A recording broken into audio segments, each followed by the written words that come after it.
have to rest.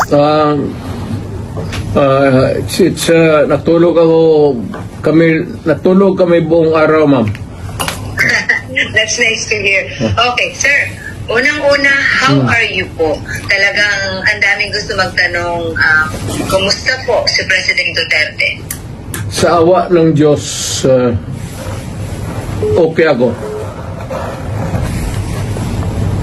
Wala nga. Okay, sir. Hindi na po ako magpapaligoy-ligoy pa, sir. Nitong weekend, lalo na kahapon, ang dami hong nagulantang at nagpanik dahil dun sa balita. Ano po ba talaga ang nakarating sa inyo, sir? Meron daw po ba kayo talagang warrant of arrest? Ano po? Alam mo, ma'am, what is circulating in the city of Manila, it's almost the same that's being bruited around dito because of the communications. Very easy. As a matter of fact, it's almost instant. Ilang segundo lang. So, ang masasabi ko, ma'am, is though I do not claim ignorance about the moves before and long before and after a few months of respite, nandiyan na naman yung issue. So I guess this mga ano na ito issues, I would call them, would hound me until the dying days of my life. Okay. So, ano to, sir? So, they won't really stop. Again? So, talagang hindi sila titigil, sir? No, as I remain, mainly if I remain to be a politician all the year round. But it might simmer a little bit down the line. Siguro pag hindi na masyado ako active. But for as long as I am there in the political arena of the Republic of the Philippines, I would be a constant, not really issue, but a good copy for whatever I say or whatever I do, and what happened yesterday and what will happen tomorrow. Alright. Ganon kayo. Sir, okay, sir, does this bother you, sir? Itong mga naglutangang information na meron ng warrant sa inyo? Warrant of arrest? Alam mo, ma'am, sa totoo lang, I have been in politics for almost nearly 30 years. Been mayor, lahat na klaseng issue. Firstly as vice mayor, then congressman, then as president. Hindi ko naman siya nasabi minamaliit ko. Pagyayabang yan eh. But it's almost an day in, day out, month long, year after year. It's has become an irritation, really. Especially if patanda ka na and you still have to deal with the same questions and issues until now. Pero I take it as part of my political life. Kasi nandyan ay early on nagpasok ako sa gobyerno as a prosecutor that verily as early as ilang taon lang pumasok na ako sa politika. Okay. Sir, kung sakali nga po na meron at kayo ay pasoman po, will you appear? Again, ma'am. If ever na meron nga po talaga, kung talagang totoo nga itong warrant of arrest ng mga lumulutang, kung sakaling meron nga talaga, what's your plan po? Will you appear kung sakaling ipasoman po kayo, sir? I would say that not really appear on non-appearance, but I will deal with the problem directly, frontally. as a lawyer, gagamitin ko na yung pagka-abogado ko. Okay, sir. So, suffice to say that you have been prepared for this po, Mr. President? For the longest time. For the longest time since, as far as I can remember, maaga ako nung ilang years early on, so that to be around siguro, put it lightly, mga first 5 years, first term, second term, nandyan na yan.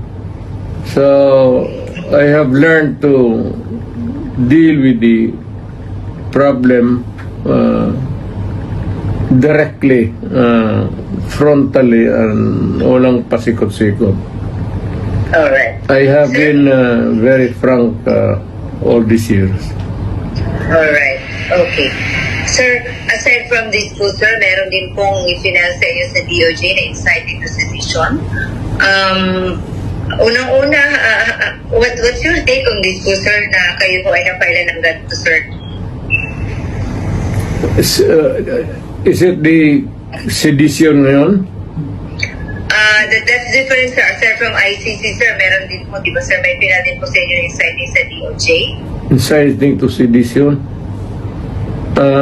Wala akong alam yan. Ngayon lang. Alam ko na may plano na idemanda ako, pero specifics, ngayon ko lang nalaman. Yun naman sa ICC, matagal na yun. Whatever course it might turn to, I am ready for it. Kasi dumaan ako sa trabaho ko, ma'am, as an appointed elected official of the Republic. I do not there no excuses to give. I offer no apology. I did what I did because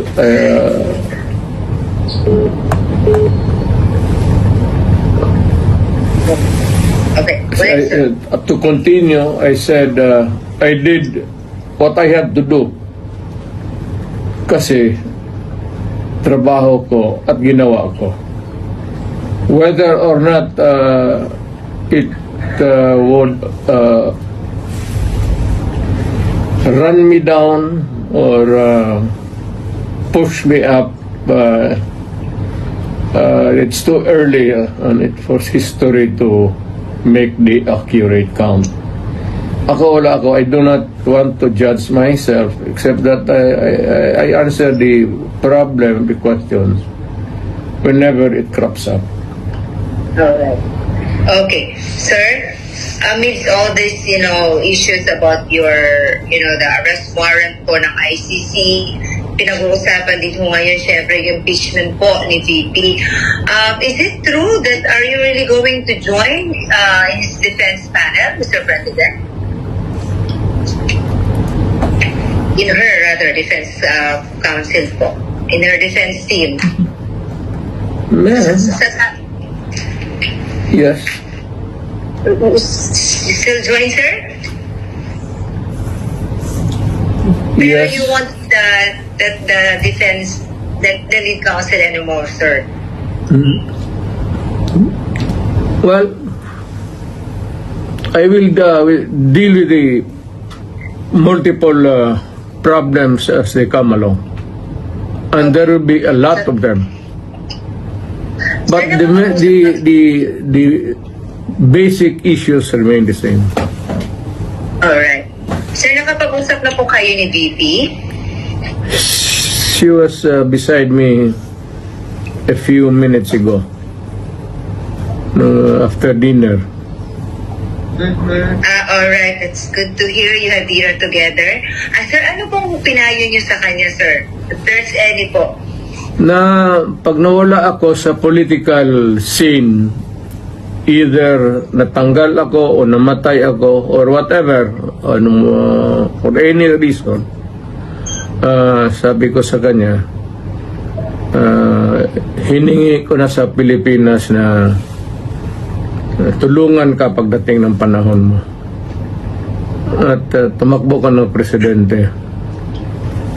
At continue. Hindi ko hinarang yan, ma'am. Ngayon na lang.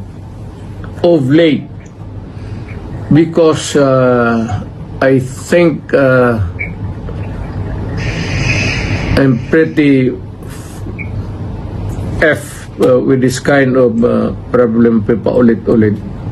Sabi ko, sige, sundin mo na at for all the unanswered issues, ikaw na ang magpatuloy ng sumagot. At kung mapresidente ka man, sundin mo lang yung style ko at okay ka. Huwag kang matakot, sabi ko, makulong ka. So did you say sundin ang style mo? Oo. Anong particular, sir, ang style ni PRRD ang gusto niyo makuha po ni VP Sara para mag-be okay talaga? You cannot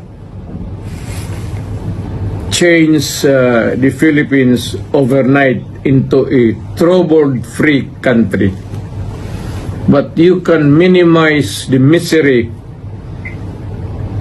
of the people in the hands of the oppressors and the criminals and all. Pwede mo na rin patayin lahat para isang hearing na naman. Sir, kaya yung mga ganyang salita mo, sir, kaya ano eh. Anyway, sir, Tama yan. sir, napag-usapan niyo pa ni VP about sa kanyang impeachment, sir? Hindi naman naniniwala yung babae niya ng payo. At saka hindi naman interesado yan kung ma-impeach talaga siya o impeachment ay proceeding. The trial itself, you should not worry a bit. I do not know, but makita mo naman yung sa karakter ng babae na yan. It's totally indifferent yung mga problema na yan. I mean, she can always respond. But as always, she has been responding to me. Well, I can always transfer to a new life, a new beginning. Ganon yan siya eh. So, pagka ganun ang kausap po ang tao, hindi mo mabigyan ng payo. What for? Hindi naman nakikinig. Okay. Sir, what made you change your heart? Kasi alam namin nung una, lagi niyo pong dinidiscourage si Ma'am Inday na wag talagang tatakbo kasi you've been there. Alam niyo, ayaw niyo siyang mahirapan. What made you change your heart and mind and now you're convincing your daughter to run na po for president? Why the change of heart po? Para yung she truly loves her country. Dapat gawin niyang at this time, at this point in time when paalis na ako at patanda na at maybe sooner than expected, I will make my exit as a politician.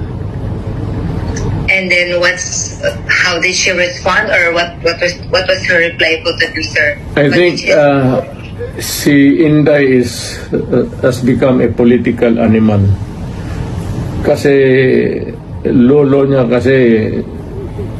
for the longest time governor of Davao province yung isa pa. Parang pumasok na sa subconscious level niya yung politika.